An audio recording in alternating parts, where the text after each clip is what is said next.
Hi everybody, it's Gina, back in the kitchen again today.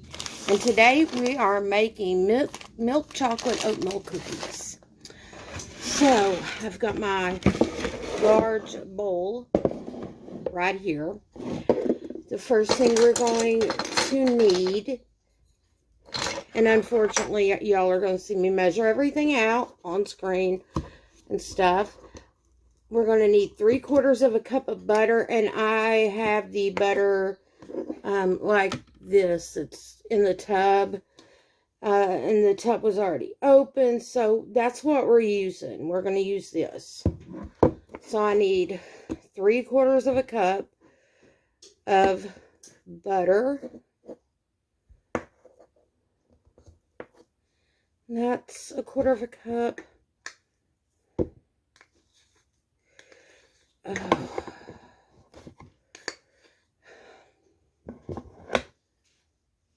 So we got to repeat that 2 more times to get 3/4 of a cup.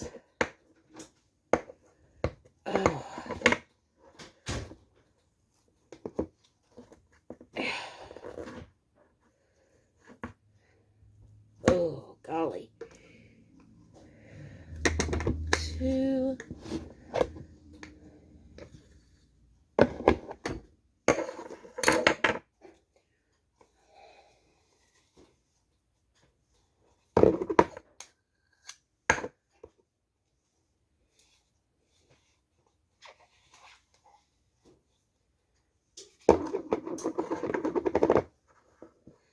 And 3/4 of a cup of butter. Now, the next thing we're going to add in is the brown sugar, and I need 3/4 of a cup of brown sugar and 1/3 of a cup of white granulated sugar. That's just regular sugar that people have. For those of you that don't know what granulated sugar is, it's just the regular sugar most people have. So, again, we're going to need 3/4 of a cup of this. Now, this recipe is on the bag. I've got a bag of chocolate chips. This recipe is on the bag. This is not a Gina original or anything like that.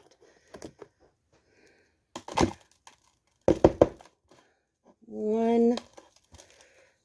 And it's wanting to stick a little because there is some little bit of butter in there. 1, 2,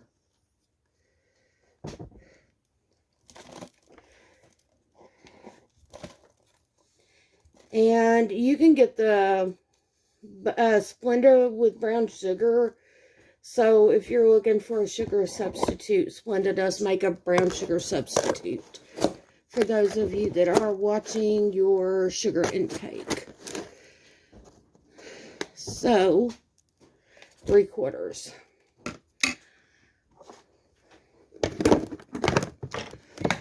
And then we need 1/3 of a cup of white sugar.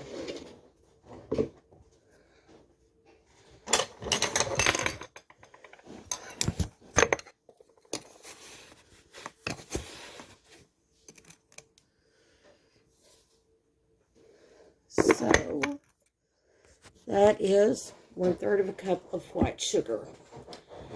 And we also need, let me see to go in here, 1½ teaspoons of vanilla extract. So, we've got just this imitation vanilla extract. That's what we're using. And 1½ teaspoons is also 1/2 tablespoon, for those of you that may not know that. So, we are going to go 1, 2, 3, because this is 1/2 teaspoon. And we are going to put this on, and we are going to let the hand mixer beat this stuff together. I'm using just my little cheap hand mixer, and I figure that this is one thing that most people would generally have.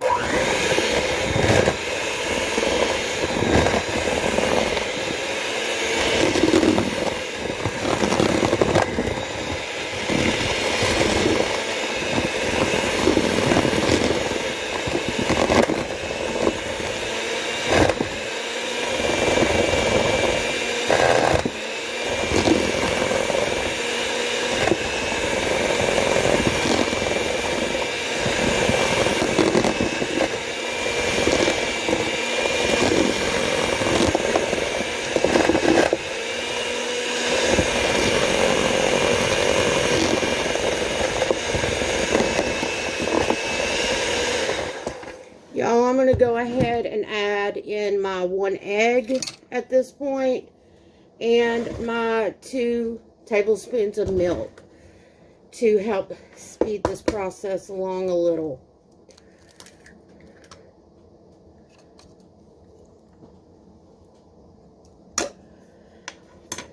And the easiest way to do this is to lay out the size spoons that you will need and stuff ahead of time. Get out all your utensils and accoutrements and have all your ingredients out and all that before you start. So we've got in the egg and we've got in the 2 tablespoons of milk, and we are going to beat this some more.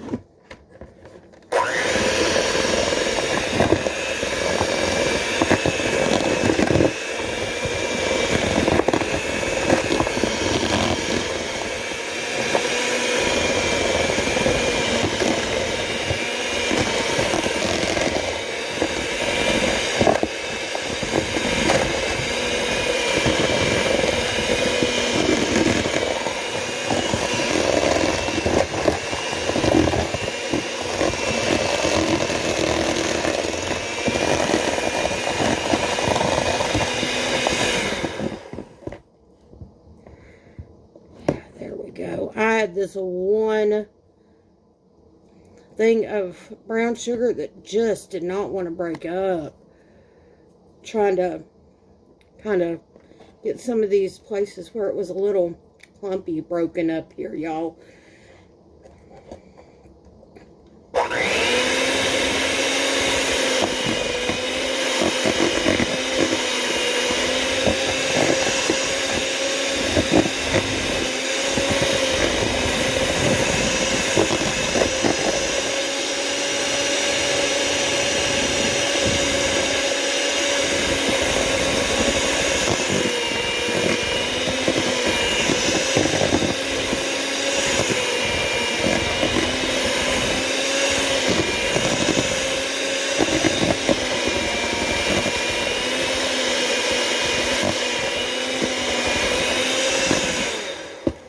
Okay, y'all, that has got all that nice and done. I need to go over here real quick and wash my hands. I'll be right back.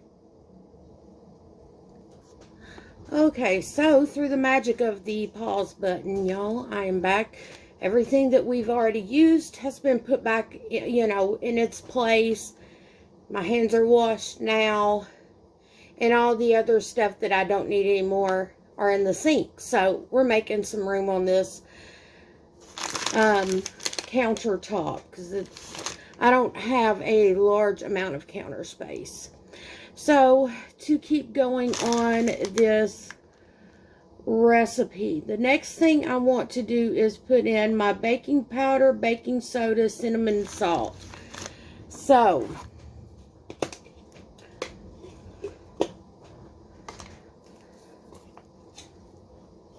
baking powder, 1/2 of a teaspoon.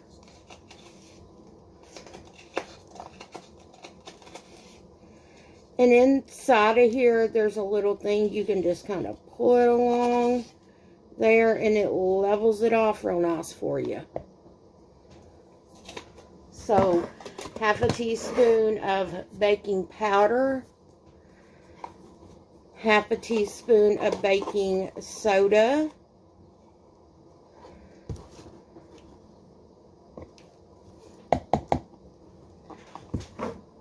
1/2 a teaspoon of ground cinnamon,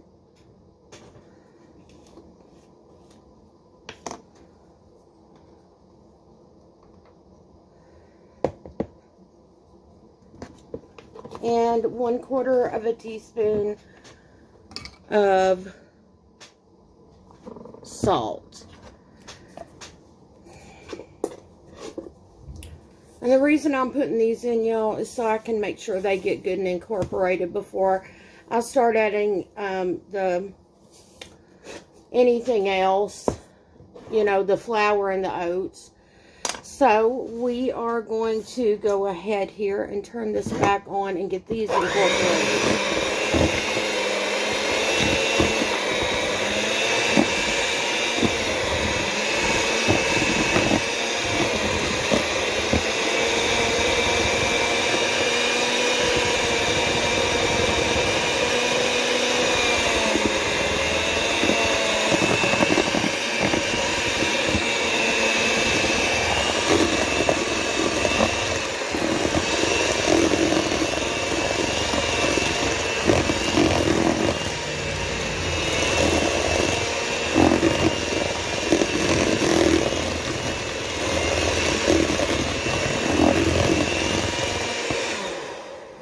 Okay, so those are good and incorporated. The next thing I'm going to put in is 1 1/4 cup of all-purpose flour. If you all have celiac, please don't use all-purpose flour. Use gluten-free flour. I'm just using plain white, regular run-the-mill flour because we don't have a problem with gluten in my household. I have a friend that's got a now grown daughter and stuff that's truly got celiac, and it's painful. So if y'all have it, I am so sorry. I know that is a rough walk. This is a 1/4 cup, so 5 of these is 1 1/4 cups.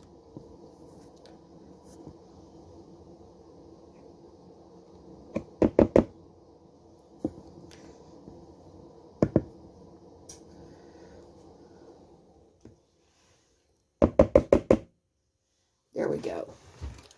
That's got that. Now we'll incorporate this really well.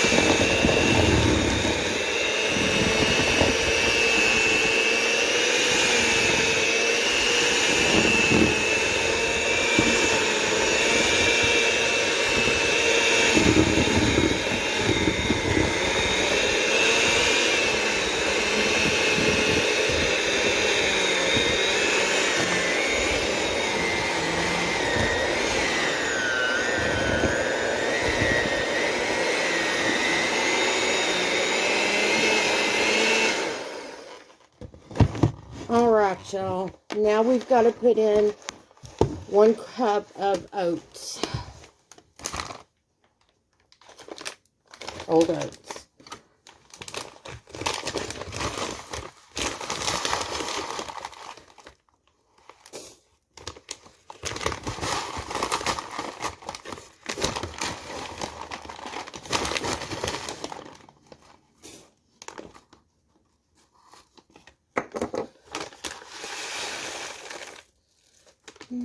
Need about another 1/4 cup.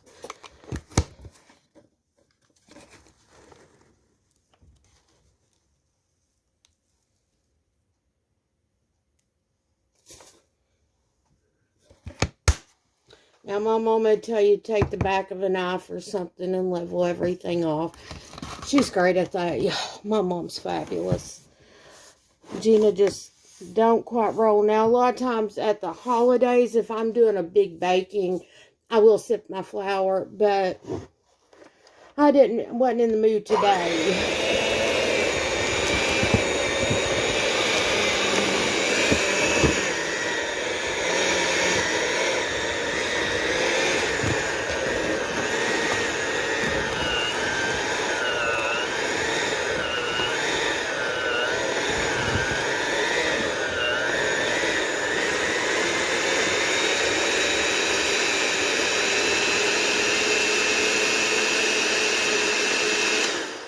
Alright, y'all. Now the rest of this, the chocolate chips and all that, we are going to have to stir in by hand. I'm going to throw this away. It is empty. I'm going to put my beaters and my measuring spoons over in my sink so that they are out of my way. Now, it also calls for, this is optional, a 1/2 cup raisins, but I have plenty of raisins. Or I had, you know, I have an opened big canister, so I'm going to use some raisins today. I love oatmeal with raisins, y'all. One of my favorites. Especially in the winter when it's cold. Grits and oatmeal and cream of wheat, that kind of thing, are so good. Now, I'm from the South, you know, where, like, grits is a food group. So, you know, I grew up eating them, and I like them. So, grits is made of corn. Just for those of y'all that don't know, you're like, what the heck is a grit? It's a corn product. Half a cup of raisins. I'm done with this now. And it said on the bag of chocolate chips, I've got the, I can get them turned right, Nestle Toll House. So the recipe was literally right on the back.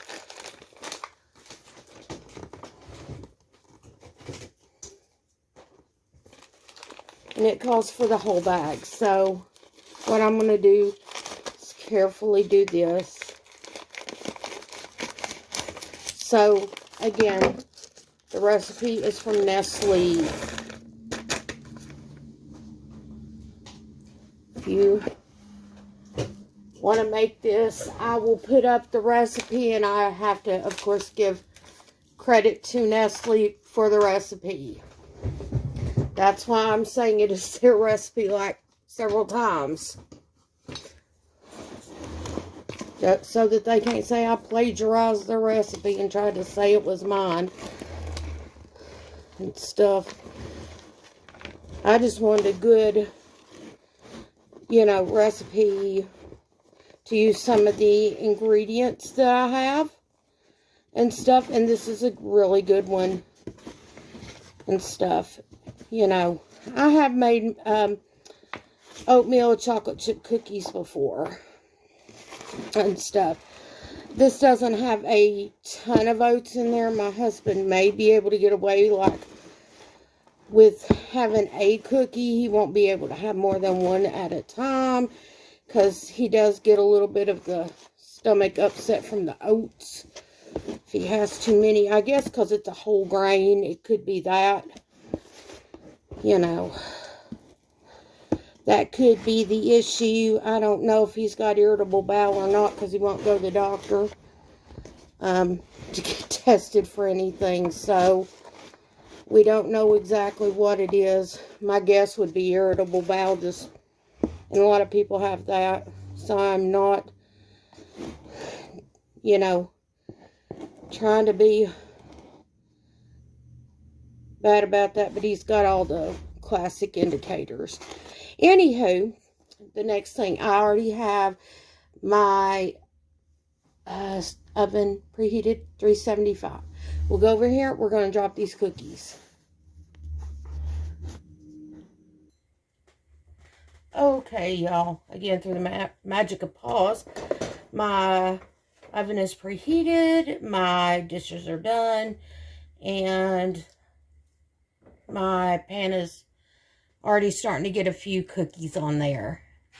Now, these are going to bake again at 375 for about 8 to 10 minutes, depending on the oven and stuff. So, every oven's a little different.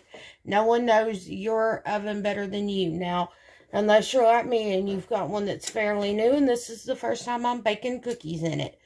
So, I'm going to have to keep an eye on it. I always, when I am baking cookies or anything that is timed, I tend to put the timer for the lowest amount of time instead of the largest amount of time. These you want to cook until the edges get a little crispy and the inside is still soft. So, you know, you don't want to get it all the way crispy or it's going to be hard as a rock.